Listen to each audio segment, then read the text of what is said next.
Hello everyone, welcome to Well Academy. तो दोस्तों, आज का टॉपिक है बूस्ट योर गेट स्कोर। और बैकग्राउंड में आपको हमारे कोर्स का जो फिनोमिना है, जो हमारे कोर्स का रिप्रेजेंटेशन है, दैट इज सिविल एटॉम्स, वो आपको दिख ही रहा होगा। Now before moving to the topic that is boost your GATE score, मैं आपको एक बहुत ही इंटरेस्टिंग फैक्ट बताने वाला हूं। वो ये कि गेट के अंदर एब्सोल्यूट फेलियर नहीं होता। गेट के अंदर, मैं जो बोल रहा हूं उसको फिर से सुनो, गेट के अंदर एब्सोल्यूट फेलियर नहीं होता। फॉर एग्जाम्पल, कैसे समझते हैं इसको?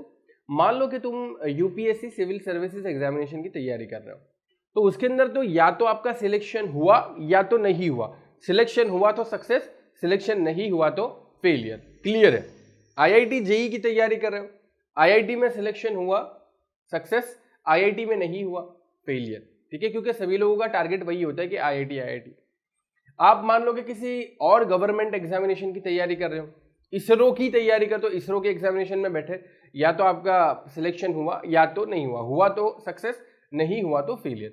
Now here is the difference between GATE and other examination is that अगर आप गेट स्कोर अच्छा आया, यहां पर गेट के अंदर ये बात चीज को समझने की जरूरत है, अगर आपका गेट स्कोर अच्छा आया तो आपको वेरियस आईआईटीज के अंदर अपॉर्चुनिटी है, वेरियस पीएसयूज के अंदर अपॉर्चुनिटी है।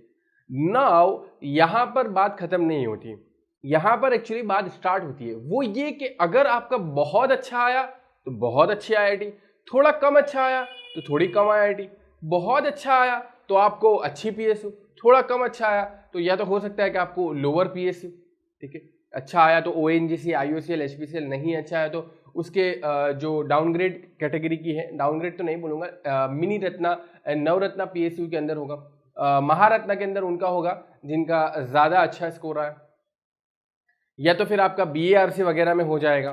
ठीक है, अगर इतना ज्यादा स्कोर नहीं है तो बीआरसी का भी ऑप्शन रहता है। वहां पर तो पूरा सारा का सारा बेस्ड ऑन आपका किसका, इंटरव्यू के बेसिस पर ही सारा सिलेक्शन होता है, लेकिन एक बार आप इंटरव्यू में पहुंचने चाहिए। उसके अलावा फिर अगर हम और थोड़ा नीचे है, तो अगर आपका थोड़ा सा और कम अच्छा आया स्कोर तो आपको एनआईटीज के अंदर कोर ब्रांच मिल सकती है, और थोड़ा सा कम अच्छा स्कोर आया तो आपको इंटरडिसिप्लिनरी ब्रांच मिल सकती है, जो कोर नहीं है, जो कोर ब्रांचेस नहीं है। ठीक है, और थोड़ा सा कम अच्छा आया तो आप और क्या कर सकते हो, आपको एनआईटीज के अंदर इंटरडिसिप्लिनरी ब्रांच मिल सकती है, या आईआईटीज के अंदर, या तो नई जो खुली हुई आईआईटीज के अंदर उसको मिल सकती है। और थोड़ा कम अच्छा आया तो फिर क्या कर सकते हो, या तो आप जस्ट क्वालिफाई माने जाओगे, एंड जस्ट क्वालिफाई माने जाओगे तो आप 12,400 स्टाइपेंड के लिए एलिजिबल रहोगे, लेकिन हो सकता है कि आपको उसमें अच्छी आईआईटी या एनआईटी ना मिले, और जो मिल रही है उससे आप सेटिस्फाई नहीं हो और वो ब्रांच आपको चाहिए, तो आप क्या करोगे, आप फिर नॉर्मल कॉलेज के अंदर चले जाओगे। नॉर्मल जो आपकी एनआईटी आईआईटी के अलावा की जो कॉलेज है, गवर्नमेंट कॉलेज हो सकती है या कोई अच्छी प्राइवेट कॉलेज में जा सकते हो। But the thing is that यहां पर कहीं भी एब्सोल्यूट फेलियर नहीं हुआ। आपके पास जो भी आपका गेट स्कोर आ रहा है उसके according various opportunities, various options खुले हुए हैं। नाउ जब वेरियस ऑप्शंस खुले हुए हैं, यही एक बहुत अच्छी बात भी है और यही एक बहुत बुरी बात भी है। इससे होगा क्या, मैं आपको बताता हूं। जनरली एस्पिरेंट जब प्रिपेयर करता है, सीरियस एस्पिरेंट की बात करता हूं, जो टाइम पास करते हैं उनकी बात नहीं करता, जनरली कोई एक एस्पिरेंट जब प्रिपेयर करता है गेट के लिए, तो उसके दिमाग में ये चल रहा होता है कि अगर इसका गेट स्कोर बहुत अच्छा आ गया तो वो पीएसयू सेलेक्ट करेगा, अगर मिल जाता है अच्छी पीएसयू, या तो फिर वो आईआईटी के अंदर जाएगा, या तो अगर वर्स्ट केस सिनेरियो बहुत ही खराब आ गया तो एनआईटी तो मिल ही जाएगा, क्योंकि वो बंदा प्रिपेयर कर रहा है seriously. Now here is the main thing कि आपने अपने दिमाग को सबकॉन्शियसली ये 3 डायरेक्शन दे दिए। बहुत अच्छा आया तो पीएसयू, थोड़ा कम अच्छा आया तो आईआईटीज वगैरह में चले जाएं, और उससे भी बहुत थोड़ा और खराब आया, ठीक है, यानी आईआईटी और पीएसयू के गेट के स्कोर के कम आया, तो आप फिर अपने दिमाग को ये देते थे सिग्नल कि भाई आपको अपने को एनआईटी मिल जाएगा। नाउ जब आप ये तीनों सिग्नल अपने दिमाग को देते हो, जब आप ये तीनों सिग्नल अपने दिमाग को देते हो, तो वो 100% एफिशिएंसी के साथ काम नहीं कर पाता, क्योंकि उसके पास वेरियस ऑप्शंस खुले हुए हैं। दिमाग को पता है कि यार कुछ ना कुछ, अगर बहुत भी खराब हो तो कुछ ना कुछ तो मिल ही जाएगा, गेट ही दो रहे, गेट ही एग्जाम दे रहे, इसके अंदर एब्सोल्यूट फेलियर और एब्सोल्यूट सक्सेस जैसा है नहीं। है ना, कि भाई आप या तो सिलेक्ट हो ही गए या नहीं हो, क्योंकि बहुत सारे ऑप्शन है। गेट आपको वेरियस अपॉर्चुनिटीज देता है। इस वजह से आपने अपने दिमाग को क्या किया, एक सिग्नल दे दिया कि भाई अपने कुछ भी कर लेंगे अगर आपका थोड़ा कम गेट स्कोर आया तो। और जब आपने ये अपने अपने दिमाग को ये सिग्नल दे दिया तो वो एक्शन में भी दिखेगा। इस बात को समझ रहा, जब आपने अपने दिमाग को, सबकॉन्शियस माइंड को ये सिग्नल दे दिए कि वर्स्ट के सिनेरियो में कुछ मिल जाएगा, तो दिमाग तो यही है, वर्स्ट के सिनेरियो में कुछ मिल जाएगा तो बेस्ट एफर्ट क्यों डाले, बेस्ट एफर्ट क्यों डाले। And here is the thing, वहां पर मान लो कि आपको पता नहीं होगा लेकिन मैं आपको कुछ डेटा शेयर करना चाहूंगा। 2020 के अंदर IOCL, Indian oil corporation of India limited के अंदर 76 या 77 के अराउंड अनरिजर्व्ड कैटेगरी का कट ऑफ था इंटरव्यू के अंदर आने के लिए, 76-77 के अराउंड। और बहुत सारे ऐसे एस्पिरेंट थे जिनका 75.5, 75.9, 75.93 जैसा करो। तो क्या वो जस्ट कुछ पॉइंट मार्क्स के लिए पीछे रह गए? क्या वो इतने काबिल होंगे या नहीं? डेफिनेटली काबिल होंगे, उनके पास भी अच्छी स्किल होगी और वो 75 के ऊपर पहुंच गए, बस जस्ट एक आध मार्क्स रह जाता है तो वो भी ऑब्वियस बात है इतने काबिल होंगे। अंडर 500 के लाने के अंदर, अंडर 500, अंडर 1000 के अंदर आने के बाद भी PSU के अंदर ऑफर नहीं मिलता। PSU के अभी तो ठीक है, 2020-21 के अंदर IOCL का ही कट ऑफ 60.66 चला गया। चलो मान लो कि 60.66 का एग्जाम्पल ले लो, तो क्या 60.66 वाले को जब इंटरव्यू में आने का मौका मिला है तो आप मुझे बताओ क्या 60 मार्क्स वाले के अंदर वो एलिजिबिलिटी नहीं होगी इंटरव्यू में बैठने की? 0.66 मार्क्स के लिए वो कहीं पीछे नहीं रहेगा? आपको क्या लगता है? ऐसा होता है, आपके साथ भी कहीं ना कहीं होगा अगर आपने पहले से इन चीजों को ध्यान में नहीं। मेरा पर्सनली ऐसा मानना है कि यार आपको आपके दिमाग को सिग्नल्स नहीं देने चाहिए, वो वाले NIT और IIT वाले। आपका चाहे जो भी गोल हो, बट आपको अपने दिमाग को एक ही सिग्नल देना चाहिए, I have to maximise my score. आपको अपने स्कोर को मैक्सिमाइज करना है, जितना मैक्सिमाइज हो सके उतना करें। फिर एक बार रिजल्ट आ जाएगा, फिर शांति से आपके पास 2-3 महीने तो आराम से बचेंगे आपको डिसाइड करने के लिए कि आपको जाना क्या है, वेदर NIT के अंदर जाना है या आपको अगर NITI मुंबई जाना है तब भी आपको चांसेस मिल जाएंगे। अगर आपको IIT के अंदर जाना है, PSU के अंदर जाना है, इवन अब्रॉड जाना है तो भी टाइमिंग मिल जाएंगे, वो बाद में सोचना। लेकिन मैं ये चाहता हूं कि आप अभी इस मौके पर अपने दिमाग को एक ही सिग्नल दो, वो ये है कि I have to maximise my GATE score. जितना भी मैक्सिमम हो सकता है मेरी अपनी काबिलियत के हिसाब से, जितना भी मैक्सिमम हो सकता है मेरे अपने एफर्ट के हिसाब से, जितना भी मैक्सिमम मैं पॉसिबल कर सकता हूं उतना मैक्सिमम मुझे देना है। दोस्तों ये बहुत ही इंपॉर्टेंट चीज है और यही सिग्नल अपने माइंड को देना। आप कोई रिस्ट्रिक्शन मत रखो मार्क्स का, AIR का, मैक्सिमाइज योर स्कोर, बस यही एक सिग्नल दो, भाई मेरे को मैक्सिमम करना है। और मैक्सिमम करने के लिए क्या करना पड़ेगा? मैक्सिमम करने के लिए दोस्तों यहां पर मैं कुछ चीजें आपको बताने वाला हूं। अगर वो 3 चीजें फॉलो कर ली तो definitely your GATE score will boost मतलब जितना मैक्सिमम आपकी कैपेबिलिटी उतना हो जाए। तो चलिए यहां पर वही है, बूस्ट योर गेट स्कोर के ऊपर ही है, बट वो जो फंडामेंटल मैंने बताया वो अब समझ में आ गया होगा क्यों आपको गेट स्कोर बूस्ट करने की नीड है। बिकॉज यहां पर absolute failure and absolute success जैसा कुछ भी नहीं है, सब कुछ रिलेटिवली है। और रिलेटिवली में आप अगर थोड़ा भी पीछे रह गए तो वो फिर हो सकता है कि आपके लिए एब्सोल्यूट फेलियर।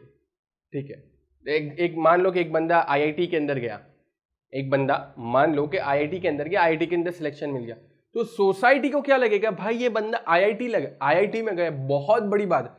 बट वो बंदे को पता है कि उसके अगर 1-2 मार्क्स और ज्यादा आ जाते तो वो IIT की जगह PSU को सिलेक्ट कर। ऐसा होता है। वो NIT वाले को क्या लगेगा? NIT वाले को लगेगा यार IIT वाला बंदा बहुत बढ़िया है, उसको IIT में मिल गया। IIT वाले को क्या लगेगा? यार वो बंदे को PSU में मिल गया, मिनी रत्न PSU में मिल गया। मिनी रत्न PSU वाले को क्या लगेगा? यार वो बंदे को महारत्न PSU मिल गया। ठीक है, ये पूरी चेन है, तो सबको रिलेटिवली बेस्ट एंड फेलियर लगेगा। एक बंदा जो IIT में खड़ा है उसके लिए वो फेलियर भी है, और एक वही बंदा जो IIT में खड़ा है उसके लिए वो सक्सेस भी है।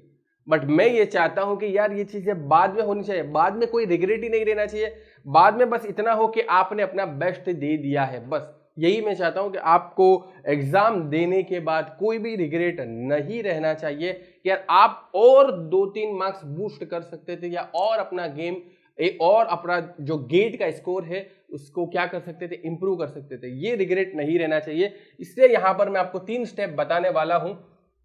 वही 3 स्टेप को अगर आप समझ गए तो आपका डेफिनेटली गेट का स्कोर बूस्ट हो जाएगा। समझना ध्यान से क्या है स्टेजेस। नाउ ये स्टेजेस जो आपके प्रिपरेशन के हैं, इसी के अंदर आपको ध्यान में रखना है वो 3 बातों का। अगर वो तीनों बातों का आप ध्यान में रखते हो, तो डेफिनेटली आपको अपने गेट के स्कोर को बूस्ट करने से कोई नहीं रोक सकता। पहली बात क्या है? पहली बात है कंसेप्ट बिल्डिंग। देखो यार, आपको समझना पड़ेगा हम बात किसकी कर रहे हैं। हम बात कर रहे हैं गेट के स्कोर को बूस्ट करने की, है ना। हम आपको क्वालिफाई करने की बात नहीं कर रहे। हम ये चाहते हैं कि आपके अगर 70 मार्क्स आ रहे हैं तो 70 से 75 बने, अगर 75 आ रहा है तो 70 से 80 बने। मतलब कुछ ना कुछ इंप्रूवमेंट, कुछ ना कुछ बूस्ट हो ये सेशन देखने के बाद। तो सबसे इंपॉर्टेंट चीज है कॉन्सेप्ट बिल्डिंग। ये टॉपर के लिए भी जरूरी है, जिसकी अच्छी प्रिपरेशन हुई है उसके लिए भी जरूरी है, जिसकी खराब प्रिपरेशन चल रही है उसके लिए भी जरूरी है। Concept building is very important. क्यों? क्योंकि दोस्तों आप सभी को पता होगा, चाहे वो इजी क्वेश्चन हो, चाहे वो मीडियम क्वेश्चन हो, चाहे वो टफ क्वेश्चन हो, ठीक है, तीनों कैटेगरी के अंदर आपके पास कॉन्सेप्ट का होना जरूरी है। नाउ जिनकी प्रिपरेशन अच्छी नहीं है वो क्या फोकस करेंगे कि भाई वो इजी और मीडियम वाले कॉन्सेप्ट तो बेटर कर ही ले, ताकि उनका इसके अंदर अच्छा स्कोर आ जाए। नाउ जिनकी प्रिपरेशन अच्छी चल रही है वो क्या सोचेंगे कि जो टफ क्वेश्चन के कॉन्सेप्ट है मैं उन कॉन्सेप्ट को बढ़िया बना लूं, ताकि मेरा इजी और मीडियम के कॉन्सेप्ट तो सॉर्टेड है ही, मैं टफ क्वेश्चन के जो डीप कॉन्सेप्ट है उनको खोजूं, उनको जानूं, ताकि गेट के अंदर जो 4 से 5 एक्स्ट्रा डिफिकल्ट क्वेश्चन आने वाले हैं उसको मैं करने के काबिल बन जाऊं। और जब आप उसको करने के काबिल बन जाते हो तो डेफिनेटली अगर आपके 2 मार्क्स भी इंप्रूव होते हैं ना, अंडर 100 में आने के बाद 2 मार्क्स भी इंप्रूव होते, तो वो अंडर 100 वाला सीधा अंडर 10 में भी पहुंच सकता है। तो ये कॉन्सेप्ट बिल्डिंग वाला जो है वो सभी के लिए इंपॉर्टेंट है, चाहे आपकी प्रिपरेशन कैसी भी चल रही हो।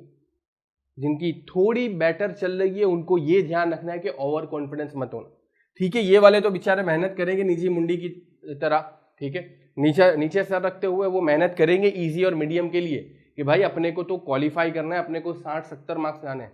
बट जो 70 और 80 की कैपेबिलिटी रखता है उसके अंदर थोड़ा सा ईगो आ जाता है कि यार मेरे तो टेस्ट में भी अच्छा आ रहा है, मेरे तो टेस्ट में भी अच्छा रहा है, गेट में भी अच्छा आएंगे, अच्छी बात।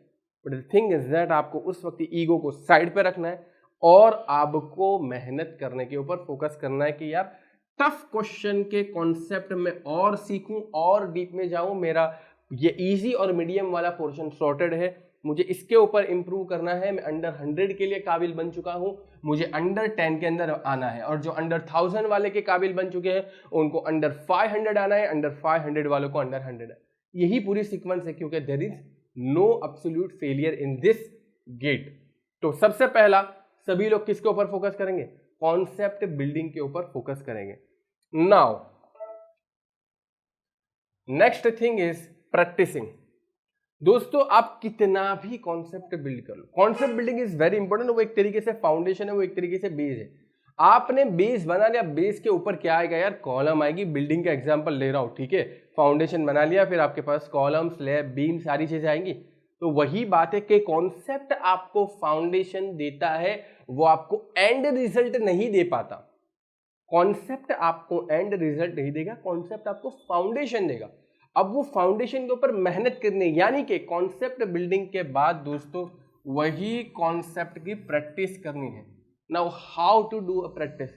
दोस्तों आपके पास अगर ये सिविल एटॉम्स वाला है तो आपको टेंशन लेने की नीड ही नहीं है, क्योंकि सिविल एटॉम्स के अंदर हमने CTQs कंसेप्ट थ्रू क्वेश्चंस रखे हैं। सिविल एटॉम्स के अंदर हमने ढेर सारे और भी क्वेश्चंस प्रोवाइड किए हैं। सिविल एटम्स के अंदर आपको IMP concept, detail notes, short notes, की नोट्स, सारी चीजें आपको मिल जाएगी। तो सिविल एटम्स वाले तो थोड़ा एक्स्ट्रा एज पर रहेंगे।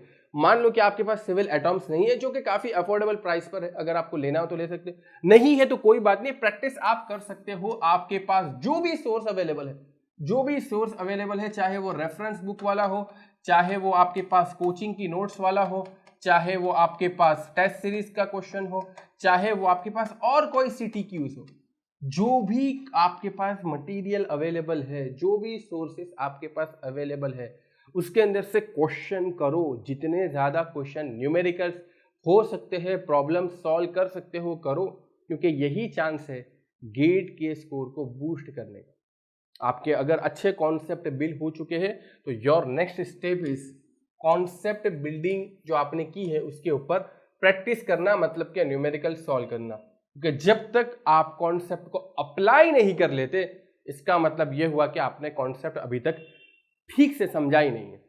जब आप कॉन्सेप्ट को अप्लाई करने, जब आप कॉन्सेप्ट को प्रॉब्लम सॉल्विंग के अंदर अप्लाई करने के अंदर इस्तेमाल करते हो, उस वक्त आपकी प्रिपरेशन अच्छी मानी जाती है, आपकी अंडरस्टैंडिंग अच्छी मानी जाती है, आपका कॉन्सेप्ट बिल्डिंग का प्रोसेस ऑलमोस्ट कंप्लीट होता है। नाउ आपने अंडरस्टैंड कर लिया, आपने बहुत अच्छी प्रैक्टिस कर ली। तो हमारा मेन गोल क्या है वो समझना। हमारा मेन गोल है मैक्सिमम आपको करना है गेट का स्कोर, है ना। मैक्सिमाइज योर गेट स्कोर, ये अपना टारगेट है और हमारा थंबनेल भी यही था, ठीक है, बूस्ट योर गेट स्कोर वाला। तो हमें यहाँ पर यही टारगेट रखना है कि जितना ज्यादा गेट स्कोर आपका बूस्ट हो सकता है उतना ज्यादा करना है। Now final stage is performance, है ना भाई। प्रैक्टिस में आपने अगर 100 भी मार लिए, लेकिन जब एक्चुअल मैच खेली गई तब आप अगर 0 पे आउट हो गए तो क्या फायदा। ऐसा बहुत बार होता है, ऐसा बहुत बार होता है। और ऐसा क्यों होता है उसके ऊपर भी एनालिसिस करेंगे, फोकस करेंगे। आपने कॉन्सेप्ट बिल्डिंग कर लिया, आपने कॉन्सेप्ट बिल्डिंग कर लिया, आपने इसकी प्रैक्टिस भी कर ली, ठीक है। Now next thing is performance. At the time of performance, यानी कि at the time of examination, जो आपने हार्डवर्क किया है ना, वो हार्डवर्क निकलना भी चाहिए, वो हार्डवर्क शो भी होना चाहिए। नहीं तो शो ही नहीं होगा मेन जब, क्योंकि यार आपने मान लो कि 1000 क्वेश्चन डेली किए हैं, कौन चेक करने आता है कि आपने 1000 किए कि नहीं किए? किसको फर्क पड़ता है? किसी को फर्क नहीं पड़ता, नोबडी केयर्स, कोई किसी को फर्क नहीं पड़ता। बट अगर आपने परफॉर्मेंस अच्छा किया है, ठीक है, अगर आपने परफॉर्मेंस अच्छा किया है अंडर 100, तो आपके पास लोग आ जाएंगे सलाह लेने, माइक्स आ जाएंगे, भाई कैसे किया कैसे किया कैसे किया कैसे किया। बट जब आप प्रैक्टिस कर रहे थे, 1000 क्वेश्चन डेली कर रहे थे, उस वक्त आपके पास कोई नहीं है। सो लोगों को जनरली रिजल्ट के अंदर ज्यादा विश्वास है, और यही होता भी है। हम सभी की यही टेंडेंसी है कि हम रिजल्ट को देखते हैं, प्रोसेस को इतना नहीं देखते। नाउ अब हमने इतना ज्यादा काम कर लिया है कॉन्सेप्ट बिल्डिंग के अंदर, प्रैक्टिस के अंदर, तो अब हमें परफॉर्मेंस के अंदर भी रुकना नहीं है। Now how we can make best performance.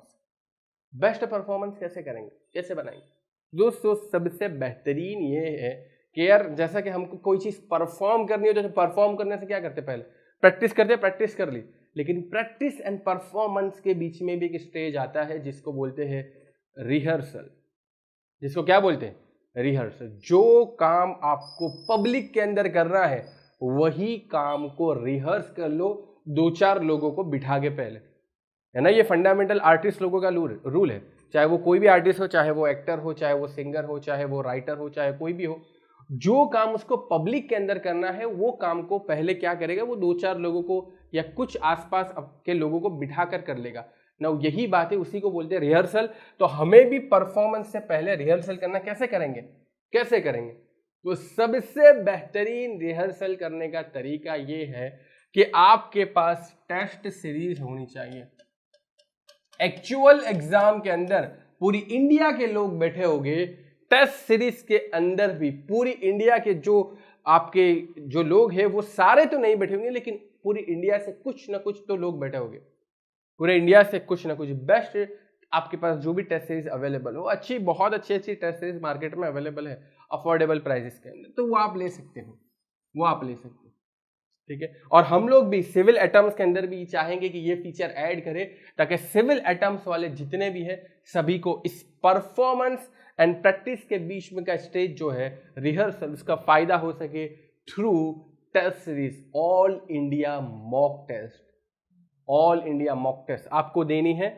और जब आप मॉक टेस्ट के अंदर थोड़ी ठोकर खाओगे, थोड़ा मॉक टेस्ट के अंदर पेन लोगे, कम मार्क्स आएंगे, सिली मिस्टेक होगी, कॉन्सेप्चुअल मिस्टेक होगी, यूनिट की मिस्टेक होगी, सारी मिस्टेक आप ये रिहर्सल के अंदर ही एलिमिनेट करोगे, तो at the time of performance आप बेस्ट अपना दे पाओगे। परफॉर्मेंस के टाइम आप बेस्ट दे पाओगे। और अल्टीमेट टारगेट मैंने आपको पहले भी बोला कि यार लोगों को रिजल्ट से ही फर्क है। ये किसी को मैटर नहीं करता कि आपने प्रोसेस में कितना टाइम लगाया, आपने प्रोसेस में कितना टाइम लगाया, कितना एफर्ट लगाया, सभी को रिजल्ट से ही मतलब है। आपका रिजल्ट आ रहा है तो आप गुड है, रिजल्ट नहीं आ रहा तो आप चाहे कितनी भी मेहनत कर लो, कोई आपको अच्छा नहीं मानेगा। वो यही बोलेंगे कि यार इसका नहीं हुआ। वो नहीं हुआ वाली कैटेगरी में ही रहोगे जब तक कि आप परफॉर्मेंस बेस्ट नहीं कर पाते। और परफॉर्मेंस बेस्ट हमें करना है क्योंकि हमने यहाँ पर कॉन्सेप्ट बिल्डिंग प्रैक्टिसिंग के अंदर मेहनत कर ली है, तो परफॉर्मेंस भी बेस्ट करना है। परफॉर्मेंस बेस्ट करने के लिए हमें रिहर्सल करना पड़ेगा, यानी कि टेस्ट सीरीज लगानी पड़ेगी, ऑल इंडिया मॉक टेस्ट। जब परफॉर्मेंस बेस्ट होगा तो फिर फाइनली कहना ही क्या दोस्तों, हमारा टारगेट अचीव होगा, यानी कि हमारा गेट स्कोर बूस्ट होगा। ये सिर्फ और सिर्फ गेट वालों के लिए ही नहीं है, बल्कि आप जो भी एग्जाम दे रहे हो, जो भी काम कर रहे हैं, इनफैक्ट इन जनरल लाइफ के अंदर आपको तीनों बातों का ध्यान रखना है। कॉन्सेप्ट बिल्डिंग यानी फाउंडेशन वर्क, प्रैक्टिसिंग यानी वो फाउंडेशन के ऊपर और मेहनत, एंड परफॉर्मेंस मतलब दुनिया के सामने जब रिप्रेजेंट करने जा रहे हो उस वक्त भी बेस्ट होना चाहिए जब आपने बैकग्राउंड के अंदर, बैकएंड के अंदर वर्क किया था। तो दोस्तों इसी के साथ सेशन को एंड करते हैं। उम्मीद करता हूं कि आपको यह सेशन अच्छा लगा होगा। Bye, take care.